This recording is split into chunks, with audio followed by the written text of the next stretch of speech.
Hello everybody, my name is Shaurya Joshi and I welcome you to the second episode of US presidential elections. In this video, we will be talking about and discussing all the major events that took place last month relating to this election. So make sure that you watch this complete video, like, share, comment, subscribe to my channel and hit the bell icon. So, what are we waiting for? Let's begin.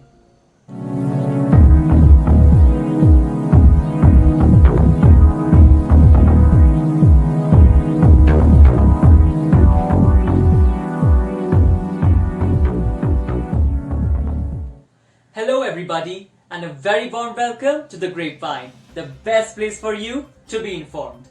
The US presidential elections. It is scheduled for November 3rd, 2020.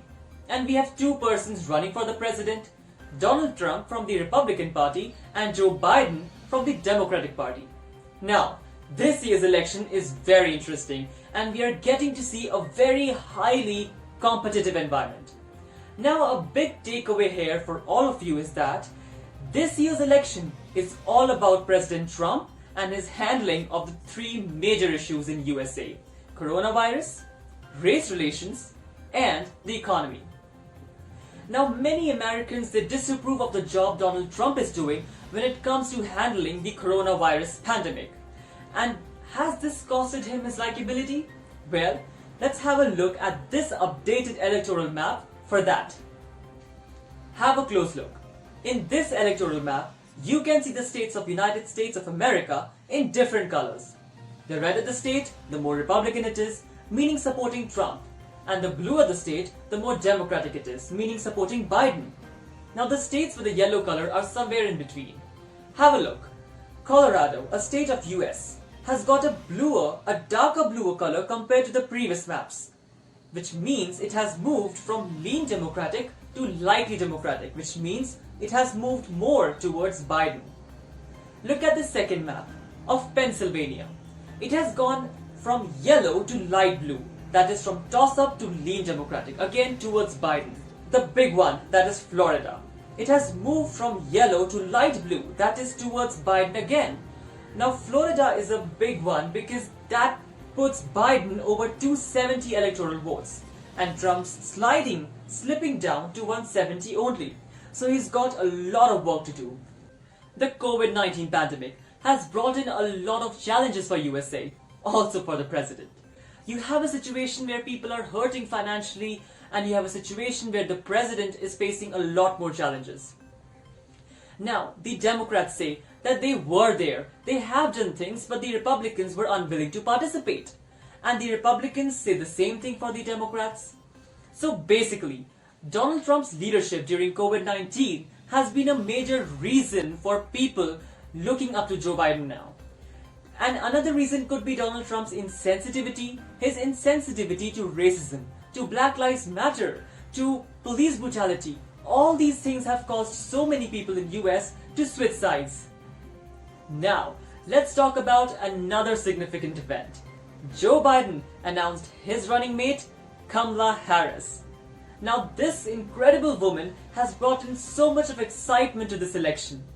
Well, Kamala Harris, with her prosecuting career as a prosecutor, had already built a great reputation for herself across the country. And now when she's on the ticket, she has brought in so much of enthusiasm and excitement. Now why? Because she's more charismatic than Joe Biden, and because she brings a different story, people are interested in her. People want to know more about her. They want to listen to her. Very important. Kamala Harris is a woman of color. She is the first non-white woman to be on the ticket. Listen to me carefully. She is the first non-white woman in the history of USA to be chosen as a Vice Presidential Nominee. She's a woman of color, and this is a huge thing because this is coming at a time when there are racial justice protests going all over across the country in USA. So having a non-white woman as a running mate is a wise choice and something very important in 2020. Now, people see what you're doing, whether you support the Democrats or the Republicans, irrespective of who you support, you would still appreciate Joe Biden's choice. his decision of choosing a woman as wise and as qualified as Kamala Harris. And believe me, she is definitely, and she has almost started to, engage more people. So this has helped Joe Biden a lot. Now, let's talk about the most important events, the national conventions. The Democratic National Convention got underway in Milwaukee, Wisconsin. There were a wide-ranging mix of people. We heard so many memorable speeches, but one of the most memorable speech came from the former First Lady, Micheleobama. She talked about voting. She talked about Donald Trump and why he should not be re-elected. She focused on the fact that people need to come out, get out and vote. They should vote for Joe Biden and not for Donald Trump if they want to save America and democracy. We also got to hear from Hillary Clinton. And she said something like, I wish Donald Trump knew how to be a president because America needs a president right now. Kamala Harris, apart from, talking about her Indian roots and her mother, which made her, nomination quite emotional, she said about voting that when we vote, things change. When we vote, things get better. And with this, Kamala Harris delivered a forceful message to Donald Trump. So all these messages, all these speeches attacked Donald Trump and the Republican politicians. So the Democratic National Convention came to an end with Joe Biden's speech and he accepting his party's nomination for the president. The current president has cloaked American darkness for much too long. Too much anger, too much fear, too much division. Here and now, I give you my word. If you entrust me with the presidency, I will draw on the best of us, not the worst. Now in this speech, this address was quite direct and you could have sensed, a strong desire in his speech. And he did a great job. He delivered the speech quite well. So Biden directly talked about the coronavirus pandemic and that the president did nothing to slow it down. Joe Biden was very specific with the types of testing he wanted to be widely available for coronavirus. So the Democrats wanted that all these speeches would come out of the, national convention as viral and shareable moments. Now, let's talk about the Republican National Convention, which kicked off in North Carolina.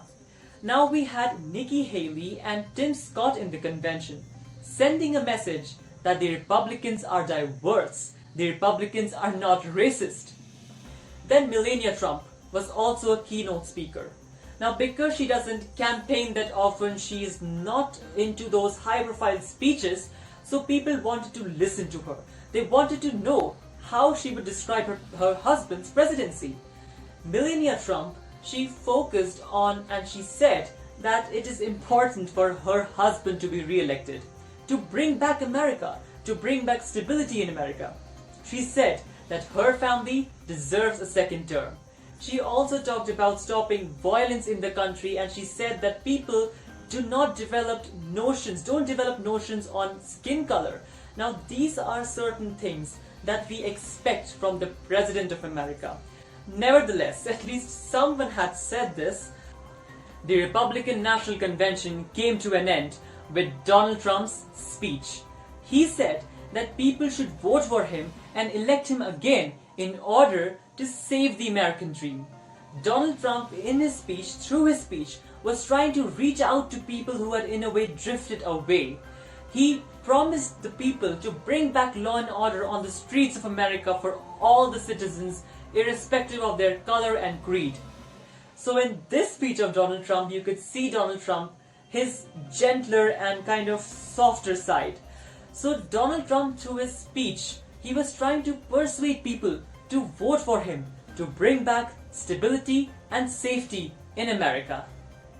So now if I ask you, who do you think has fair chances of winning this year's election? Your answer would probably be direct. Well, I would end this video by, quoting a line by Mr. David, an American analyst, that voters rarely seek a replica of what they have. They almost seek the remedy. Meaning that voters always have a soft spot for the candidate who has those personal qualities which are lacking in the present, leader. Now Joe Biden has that personal quality of being empathetic, which is totally opposite of Trump. So if Americans want a remedy, that means Joe Biden has chances of winning this year's election. So that's all for today. I really hope you liked this video. Please like, share this video with all your friends and family, subscribe to my channel and hit the bell icon. That's all for today. Thank you so much. See you later.